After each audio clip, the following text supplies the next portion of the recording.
como la entrevista que tendremos ahora. A continuación nos acompaña el compañero Lucho Roa, abogado laboralista, bostero y peronista. Ahí está, todo lo que está aprendimos. Es una buena definición, estoy de acuerdo. Bienvenido. Compro.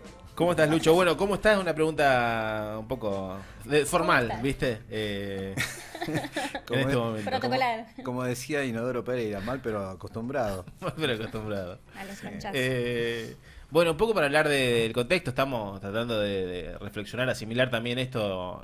Ya tenemos a presidente electo, finalmente lo que veníamos charlando y el consenso que se generó, digamos, a nivel nacional, un poco con instituciones, ¿no? Proclamándose. Yo nunca vi una campaña con tanto consenso, sobre todo en instituciones que generalmente no se meten en política, o personalidades que vos decís no se meten, pero de repente había algo en juego más allá. Claramente el contexto tuvo mucho que ver, el contexto económico. Pero fue un golpazo. Sí, fue un golpazo y bueno, ya era un milagro. Lo que estaba sucediendo es que sea competitivo un candidato con semejantes guarismos de inflación, la verdad ya era toda una sorpresa. Pero parecía que podíamos dar vuelta la taba, ¿no? Las elecciones de la primera vuelta de pronto había demostrado que se estuvo muy cerca. Y creo que una vez más, a ver, si te tratamos de mirar un lado positivo, si lo tuviera, aunque la política es muy dinámica, si no hacemos como los nuevos comentaristas deportivos que ven las estadísticas pero no hacen análisis político. Bien. Pero si veíamos los números, nosotros diríamos que, bueno, el campo nacional y popular se consolida como la primera minoría en este país. Sí. Sí, claramente. Lo fue en el 2013, lo fue en el 2015, lo fue en el 2017, en el 2019 también, porque no llegamos a la mayoría, en el 2021 y ahora también. Yo creo que en ese escenario algunos, incluso institucionalmente, algunos gobernadores hicieron un mal diagnóstico de ir desdoblados, ir separados, y jugaron mal en ese sentido, porque precisamente apostaron a un escenario donde la derecha iba unida.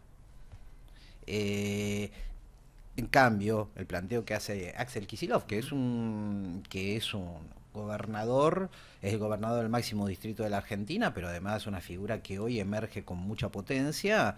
Él apostó muy fuerte a jugar sus cartas, todas sus cartas, con la primera vuelta. Y fíjate que el resultado fue bien distinto. De hecho, se recuperaron distritos municipales que estaban perdidos desde hace mucho tiempo y se ganó en lugares muy complejos. Se ganó en Bahía Blanca, se recuperó Lanús, se recuperó La Plata, pero recuperar es después de mucho tiempo. Con lo cual creo que hubo un mal diagnóstico. Algunos que especularon ahí sacarse de encima la cuestión nacional fueron solos, perdieron, cuando creo que la apuesta era en la primera vuelta. Y se abre un escenario donde las grandes oportunidades evidentemente no son los balotajes. Las grandes oportunidades son la primera vuelta. Alberto ganó en primera vuelta. Habría que ver, bueno, no podemos hacer una ucronía, ¿no? ¿Qué hubiera pasado si no hubiera pasado lo que pasó? Claro. Es decir, no podemos hacer una ucronía, pero claramente la cuestión pasa por ahí y ver cómo inteligentemente se juega esa primer minoría. Después, bueno, el campo nacional y popular, no quiero decir, el peronismo también es muy particular, ¿no? Y es no sé si está bien dicho, ¿no? Un animal de poder, ¿no? Y en cuanto tal, hay que ver cómo se despliegan los juegos de la realpolitik en el tiempo que viene. Y vamos a tener mañosos, vamos a tener unos más cerca del poder, otros más lejos, otros tendrán convicciones, otros no las tendrán tanto, y veamos cómo se alinea eso. Pero del lado de la derecha también tienen dificultades de alineamiento. Es una bolsa de gatos, literal, de felinos, sí. Entre leones y gatos. Sí, no está el consenso que en algún momento tuvo Cambiemos o Juntos por el Cambio, en donde estaban coordinaditos hasta el momento en que hablaban, ¿no? Claro, en 2015 iban todos alineados ahí. Ahora, detrás se deja ver que es bastante improvisado todo, ¿no? Hay postulaciones que no llegan a ser postulaciones, se bajan antes de que los nombren, ni siquiera asumió el gobierno y el gabinete está armado, pareciera que por Macri, ¿no? Entonces, yo creo, a ver, a diferencia de Juntos por el Cambio, Cambiemos, o como Corno se hubiera llamado ya esos distintos esperpentos, perdón la expresión, lo cierto es que uno notaba cierta homogeneización por parte de la derecha orgánica. Si ellos no se ponían de acuerdo, desde afuera venían y decían, ordenate, recatate. Eso no pareciera suceder en principio con el presidente electo. Me cuesta decir Milei, ¿eh? Pero en definitiva, vos fijate, la tercera fuerza es el que está poniendo las fichas en los lugares estratégicos del Estado, así que es mucho más pragmático de lo que parecía, pese a que no forma parte del staff de la derecha orgánica. Y con lo cual yo creo que va a haber una homogeneización en un mix muy extraño entre el último gobierno del macrismo y las pretensiones del eterno retorno de la restauración conservadora de los 90. Bueno, antes de ir hacia adelante, que es lo que nos interesa también, un poquito ver esto, ¿no? Vos mencionabas también el campo popular, ¿no? Más allá del peronismo, como ampliando las fronteras del peronismo también, y tomando esto que vos decís de Kicillof, ¿no? Que logró construir gobernabilidad con 2 pesos, además, en el contexto en que estamos, y siendo como un referente muy fuerte también, y tal vez un Massa que tuvo momentos de luces, de mucho consenso, ¿no? De dentro del mismo frente, digamos, de Unión por la Patria. ¿Hay ahí cosas rescatables de esa pequeña construcción que se hizo momentánea antes de las elecciones? Va a haber que ver si Massa responde a los términos de esta campaña. Yo no hago valoraciones de Massa y de ningún dirigente en torno de algún alineamiento en particular. Para mí los dirigentes o los grandes personajes públicos son los intereses que deciden representar. Y Massa, por convicción propia, porque la historia lo llevó a ese rincón, jugó intereses que yo jamás pensé que los iba a representar, y lo hizo. Yo no voy a hacer psicologismo, yo no sé en su fuero íntimo cuando está en misa o cuando cuando está solo con el sacerdote ahí, qué es lo que le dice en la confesión. No me importa, pero en este escenario yo creo que Massa jugó objetivamente los intereses del campo popular. Con lo cual cualquier otra consideración me parece sobreabundante. Ahora, hay que ver qué rol juega Sergio Massa de acá al futuro. Objetivamente hoy, en términos de poder y en términos de construcción de poder político e institucional, lo de Axel es para mirar con mucha atención, porque emerge como el único referente que quedó en pie, y no en cualquier lugar, en la provincia de Buenos Aires. Si te fijas el mapa político que nosotros veníamos arrastrando casi desde hace una década, nosotros parecía una bandera, como la bandera argentina en franjas, la provincia de Buenos Aires. Perdíamos en el primer cordón del Gran Buenos Aires, la zona próxima a la capital federal que reproducía esa lógica electoral. Ganábamos en el segundo y tercer cordón, y cuando te alejabas 100 kilómetros de la capital empezabas a perder. Y era una franja de peronismo ahí, y eso tendría a ver, eso no hay posibilidad de sostener en el tiempo. Eso se rompió en esta elección. Un dato, se ganó en la primera sección electoral, es decir, en el año 2017 y el 2021 perdimos.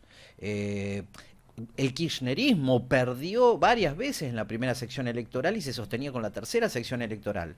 Yo sé que todos tenemos el mito de La Matanza como territorio, la capital nacional del peronismo, me encanta, lo sostengo, pero lo cierto es que la composición orgánica del movimiento obrero, el movimiento sindical, tiene su mayor asentamiento en la primera sección electoral, nos guste o no, en todo el cordón norte, en San Martín, en San Miguel, en Moreno, hasta incluso en Rodríguez, no en la tercera, sino en la primera sección electoral. Yo digo, cuando nosotros hablamos de volver a construir con el movimiento obrero, tenemos que empezar a ver esos datos. Bueno, ahora se ganó en la primera y en la tercera. Y se ganó en la primera vuelta, en la nacional, sí. Massa ganó en la primera, pese a haber perdido en Tigre, ganó en la primera sección electoral. Ganó en la tercera sección electoral. Y en la primera vuelta, nosotros hicimos una excelente elección en todo el territorio provincial. Bueno, no es poca cosa.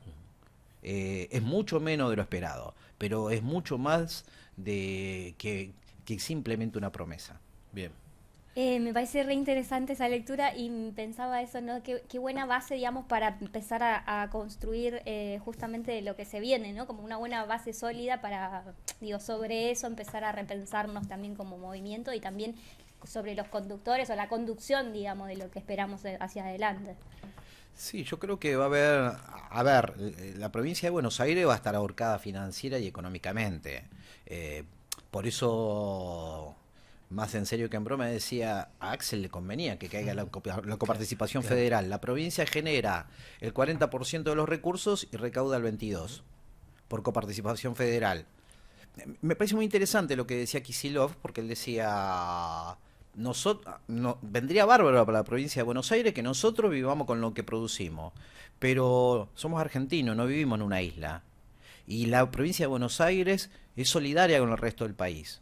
Y eso fue un gran gesto de Kicillof. Pero yo creo que van a mantener la coparticipación federal. En aras de mantener la coparticipación federal se van a venir guadañazos al movimiento obrero, como tratar de bajar esas modificaciones que se habían hecho con respecto al impuesto del valor al IVA.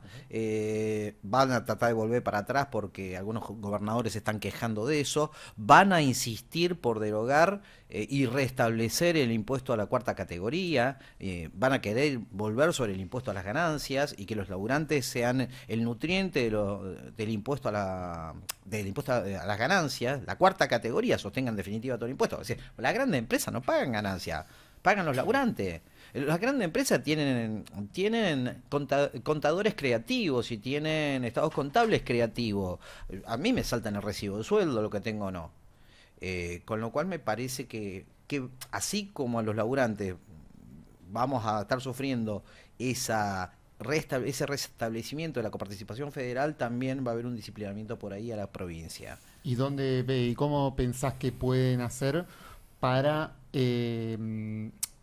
sostener esos impuestos y mantener el discurso que no quieren tener impuestos, porque subieron prometiendo un país donde va a haber menos impuestos, menos pagos impositivos y la verdad el impuesto a las ganancias es clave. Bueno, el presidente electo en un momento se ufanó de resistir un archivo de los últimos 10 años. Yo creo que hoy no resiste un archivo de los últimos 15 minutos. Y le importa 3 carajos. Perdón la expresión, ¿no? Le importa 3 carajos. Estamos en una etapa de posverdad donde George Orwell se haría un picnic. Oye, Orwell reescribiría otra que en 1984 escribiría 2023. Porque existe una capacidad para negar lo que acabas de decir y hacer que es impresionante. Me quedé con algo de lo que decían ustedes recién, esto de la construcción de lo político. En la provincia de Buenos Aires pasó algo interesante desde la gestión de gobierno. Porque, a ver, hay algo del reencuentro entre la acción política y la palabra. Hay un reencuentro, es decir, cuando la acción política se identifica con las palabras, la I y el punto sobre la I, donde la A es la A, la B es la B y la J es la J, es decir, no donde las palabras son un significante vacío, que no significan nada. Sí, ¿no? Un reconocimiento de eso. Yo creo que hay algo de eso y me parece más que señalarlo en un candidato, que a mí me cae muy bien, pero tiene que ver con que hay un reservorio dispuesto a darte todavía una posibilidad cuando tus acciones se emparentan con la palabra. Es decir, y con lo que vos señalabas recién, en el sentido, frente a esta posverdad, donde a nadie le importa cómo comulgo que hasta hace 15 minutos yo decía que hay que borrar todos los impuestos y ahora trato de mantener los impuestos. No le importa a nadie. Y yo creo que hay una suerte de perversión en el discurso público donde piensan que se puede hacer cualquier cosa. Cualquier cosa. Es increíble cómo te escribían un programa político, cómo te lo decían cada 15 minutos y aún así el votante de ese espacio te decía, no lo va a hacer. Y esto y las encuestas y los estudios sociológicos, los muchos o pocos que se han hecho, dan cuenta de esto. No lo va a hacer. Hay como una negación de lo que ves. Es creer por creer. Mira, yo soy peronista, no me voy a andar quejando de votar con el corazón, más que con algún razonamiento lógico, crítico. Yo soy peronista, pero construimos ese sentimiento en términos políticos desde otro lugar, qué sé yo. Yo soy de una familia donde de pronto conocieron lo que era tener un juguete en Reyes o el Día del Niño, porque la fundación entendía que eso, más allá que un regalo populista, tenía que ver con la dignidad humana. O poder acceder a la sidra y el pan dulce. Es decir, si un peronista se queja del voto emotivo, es un pavote. Claro. Pero construís otro tipo de cuestiones, construís otro tipo de simbología política, otro tipo de emocionalidad que tiene que ver con la dignidad. Tiene que ver con recuperar lo más íntimo que tiene el ser humano. Y acá lo que hay una emocionalidad deshumanizante, hay una emocionalidad que descarta al otro, hay una emocionalidad que niega a otro como ser humano. Por eso yo no me voy a negar a las emociones, pero quiero recuperar esas emociones, y esas emociones de los días más felices solamente se van a encontrar cuando las palabras se reencuentren con los hechos. Y ese recuperar también es combate a la naturalización de las cosas, me parece a mí, ¿no? También de repente, nada, que se refloten discursos de dictadura o que de repente surjan en redes sociales el discurso del Falcón Verde como tan banal, de una manera tan banal, ¿no? O la persecución al que opina diferente, al que en este momento pareciera que está validado, ¿no? Entonces hay una cuestión ahí que se invirtieron, pareciera, los roles, y hablar de derechos humanos, uno pareciera que está diciendo una locura. Estamos en un momento complejo. Hay una profunda negación del otro. Hay una profunda negación del otro, incluso con sectores que van a ser las primeras víctimas de todo esto. Con lo cual yo creo que hay que estar atento.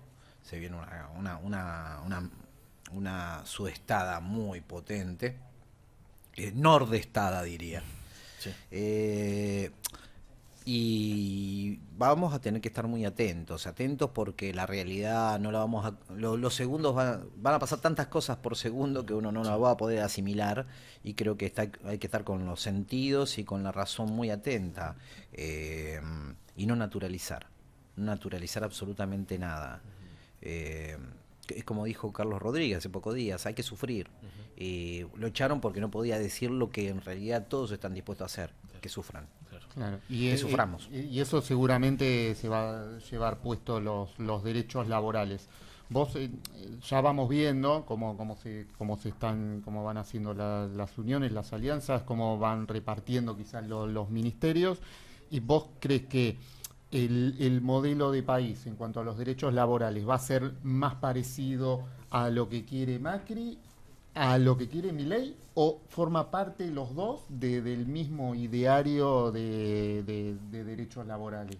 No, yo lo que creo es que incluso antes de la campaña había un nivel de promiscuidad que los que hasta hace un ratito estaban en Juntos por el Cambio o estuvieron en el gobierno de Macri eran asesores de Milei.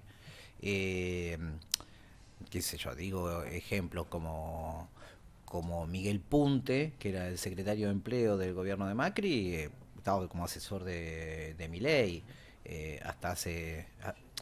sigue estando ahí. El otro día fueron gente de Macri y de Milei a reunirse con Kelly Olmos y para ver la transición, con lo cual yo creo que hay quienes están de un lado y del otro, y el menú es más o menos el mismo. El menú, en primer sentido, lo estamos viendo a cielo abierto, es modificar la institucionalidad. Es decir, lo primero, ya hay un dato que está a la vista y sin darnos cuenta nos naturalizamos. Una de las primeras medidas que hizo Alberto Fernández es recuperar el carácter ministerial de la cartera de trabajo. Y no es un tema menor. En términos institucionales, cuando Perón, hace 80 años, el 27 de noviembre de 1943, Perón creó la Secretaría de Trabajo y Previsión, significó una agencia en el máximo nivel de Estado con un rango de ministerio que abordaba todas las cuestiones sociales vinculadas al mundo del trabajo. Es decir, y desde entonces solamente 2 gobiernos habían bajado de ministerio la cartera de trabajo, de la estructura, de una lógica ministerial, de un rango ministerial, lo habían bajado de secretaría. Uno fue la dictadura cívico-militar de Onganía. La segunda fue el gobierno de Macri. El tercero va a ser pero lo estamos naturalizando. Y eso significa sacar del foco principal la agenda del trabajo. y darle una lógica que sí tiene una impronta, ya sea en versión Milei, ya sea en versión macrista, una lógica economicista, dependés del área económica. Hasta el concepto mismo de, ¿cómo es que se dice? Capital humano, que pareciera un poquitito más tierno que hablar de recursos humanos. Si son humanos, no son recursos. Si son humanos, no es capital. Ese es un concepto de Milton Friedman. ¿Sí? Es un concepto de Milton Friedman que entiende que hasta que los hijos de un ciudadano son mensurables en términos económicos en cuanto a cuál es el valor de reproducción de la fuerza de trabajo. Es un concepto salvaje. Y eso se lleva al nombre de un ministerio y de él va a depender la cartera laboral. Lo otro que se viene en términos institucionales, y para eso está Omar Yassin dando vueltas, es convertir a la Justicia Nacional del Trabajo, del cual depende todas las cuestiones sindicales, todos los temas sindicales por una cuestión de competencia, deben tratarse en la Justicia Nacional del Trabajo y quieren municipalizarla y pasarla al ámbito de la Ciudad de Buenos Aires. Con lo cual, institucionalmente ya hay elementos que preocupan mucho. Después está la agenda en concreto. Esta improvisación que observamos claramente se está perfilando hacia nada, ¿no? Cosas clave que son el achicamiento del Estado, la reforma laboral, con el fondo de cese que están promoviendo un poquito como el modelo de Wokra, ¿no? ¿Se asimila a un gobierno de Macri, de Menem, de dictadura inclusive? ¿Hay algo, hay una mezcla, una recuperación de esos modelos? Hay un mix de todo. Bueno, el de Macri y el de Menem resucitaron muchas momias, sobre todo el de Menem, ¿no? Hay varias cosas. Vos hablabas del modelo Wokra. El fondo de cese laboral, no olvidemos cuándo fue posible esto. Todo bien con los compañeros de la Wokra, porque no son los responsables, claramente. Pero los compañeros de los obreros de la construcción perdieron la indemnización por despido en el año 1967 con la regla estatal 17258 en la dictadura de Onganía.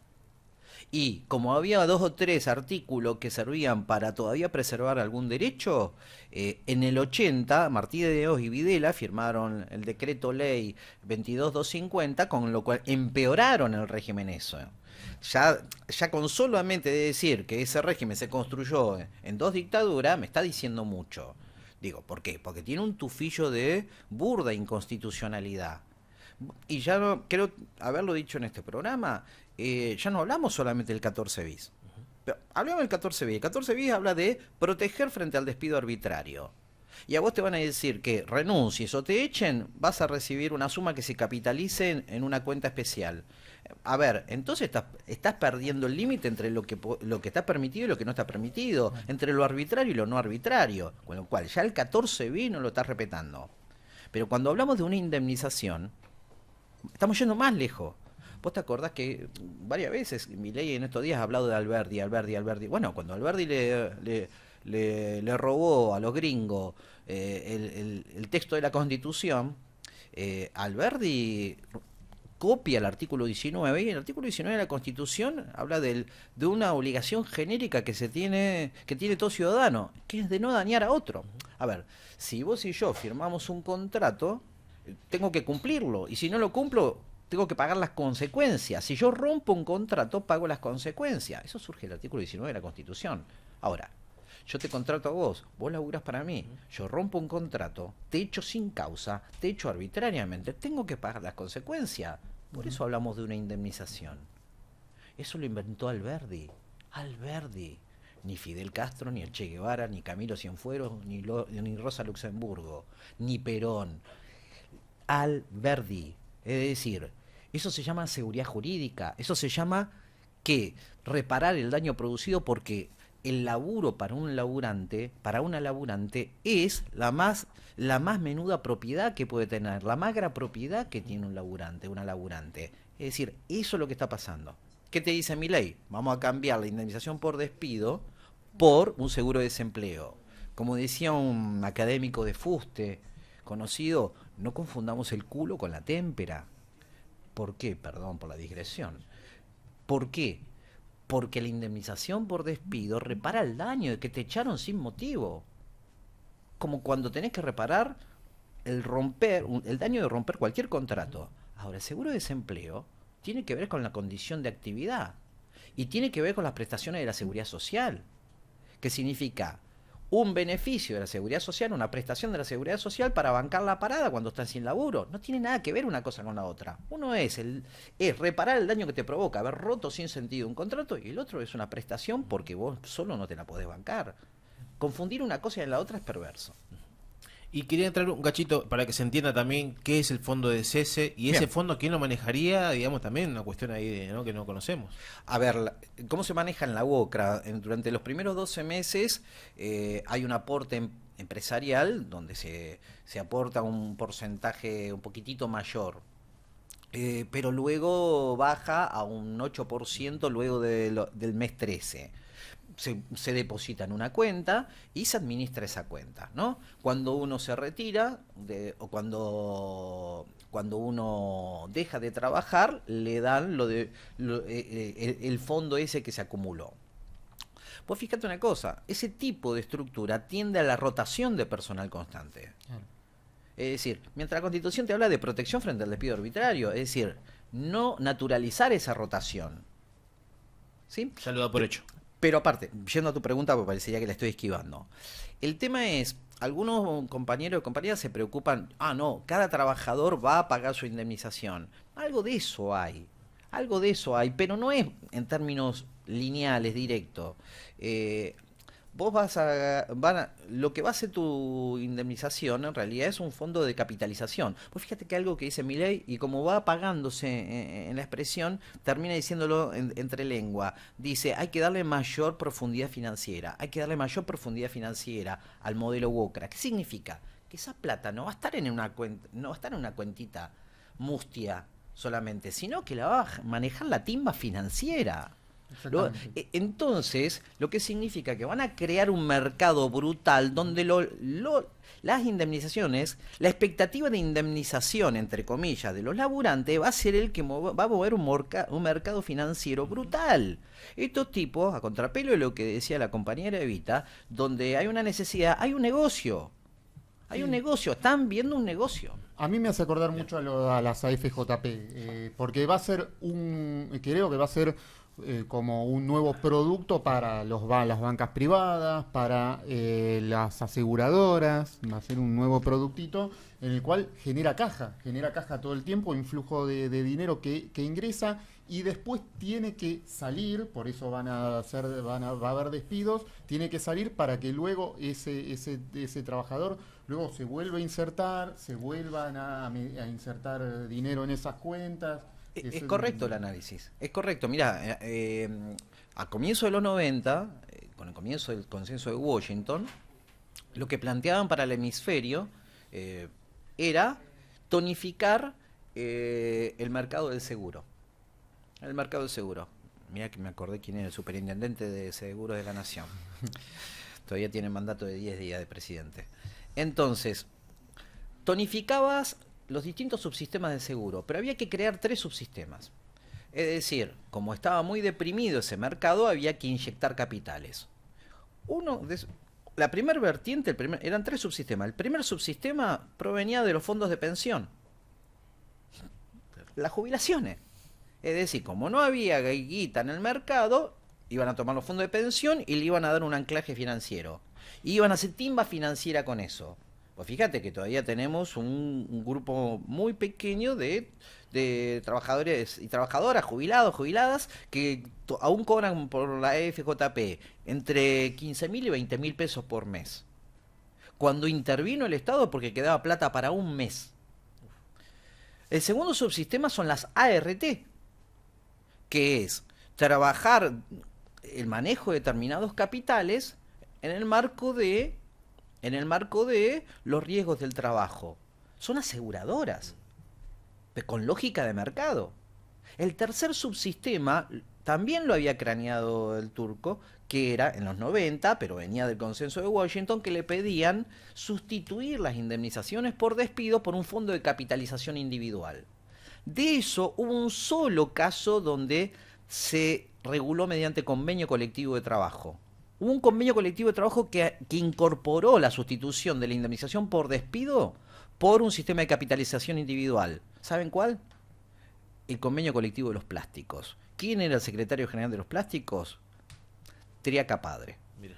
Jorge Triaca Padre. Está en el convenio colectivo, me acuerdo del artículo 50 del convenio del año 95 de los plásticos. Entonces eran 3 subsistemas. Los fondos de pensión, las jubilaciones, las ART y las indemnizaciones por despido.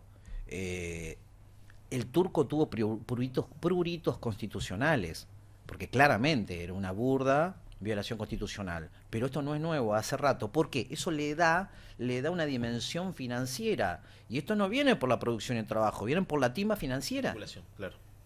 Es eso. Es decir, y en eso digo, es que circule mucha plata en un fondo cautivo.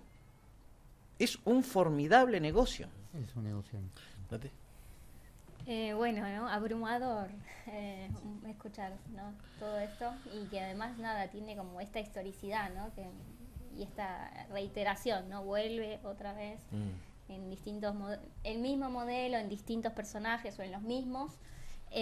Pensar un poco a ver qué podemos esperar, de qué manera podemos accionar o pensar, digamos, los próximos pasos, ¿no? Como movimiento, digamos, ante este contexto. Yo creo que estar muy atentos, no naturalizar y recuperar de a poco en la acción colectiva la legitimidad, porque nosotros vamos a sufrir un bombardeo en los próximos meses y años también, en el sentido de deslegitimar todo lo que nosotros hagamos. Es decir, ahora el déjenlo gobernar puede ser fatal. El déjenlo gobernar puede ser fatal. Y honestamente yo no quiero que cumpla sus promesas de campaña. Ni quiero que cumpla las promesas de campaña de la fuerza que salió tercero. No quiero que le vaya bien en sus propios términos. Quiero que le vaya bien al país. A ver, y que sea claro eso. Pero sepamos que si hay una resistencia popular a esto no va a ser gratuito. Hablábamos antes del comienzo que simplemente con una insinuación y que tiene que ver con el ejercicio de la representación que ostenta Pablo Viró, secretario general de APLA, de los pilotos de líneas aéreas regulares, con solo expresar cuál va a ser la acción sindical en los tiempos que se viene, están a punto de procesarlo por incitación a la violencia. Estamos escuchando en todas las redes sociales, estamos leyendo en todos lados cómo las redes sociales, el discurso público es una cloaca donde amenazan a cualquiera por todo. Estábamos en un país donde hace poco más de un año le gatillaron 2 veces en la cara a la vicepresidenta de la Nación y nadie reacciona. Pero Pablo Vidó dice, vamos a defender la fuente de trabajo y están a punto de procesarlo. Eso nos tiene que decir mucho. Nos tiene que decir mucho. ¿Por qué? Y estamos frente a un sindicato, de una emergente de un sindicato de clase media y relativamente acomodada. Cuando empecemos a ver otro tipo de espectro en el movimiento obrero movilizado, no esperemos la misma condescendencia, aunque ya en esta no hubo condescendencia. Con lo que creo, no quiero caer en un lugar común, que es sin represión no cierra. Creo que hasta me estoy quedando corto con ese diagnóstico tribunero, ¿sí? Y fuera de broma, me parece un diagnóstico tribunero. Hay muchos chicos, los quiero mucho, pero ahí la militancia general dice, nos veremos en las calles. Basta de romantizar la calle. Puede ser un lugar muy difícil la calle. Y la calle va a tener sentido si podemos lograr generar un sentido distinto de lo que es estar en la calle y encima, y en la medida que podamos ganar la opinión pública y que no nos vean como simplemente unos revoltosos que no quieren que el tiempo transcurra y estar en el siglo XXI. Lucho Roa, compañeros y compañeras, te agradecemos un montón, Lucho. ¿Alguna reflexión? Bueno, cerramos un año intenso, nos espera un 2024 movidito, entiendo yo, porque los 100 días de cada gobierno dicen mucho también. Hubo mucho también de la tercera fuerza de decir vamos a ir más rápido si llegamos al poder. Llegaron al poder por la ventana, pero también una reflexión final para el año que se viene. No, creo que lo dije reiteradas veces, hay que volver a recuperar con la acción sentido hacia la palabra, conectar nuestros hechos con la palabra. Creo que cuando está tan pero tan vapuleado el sentido común es la manera de recuperar el sentido. Excelente, Lucho, te agradecemos un montón. No, por favor.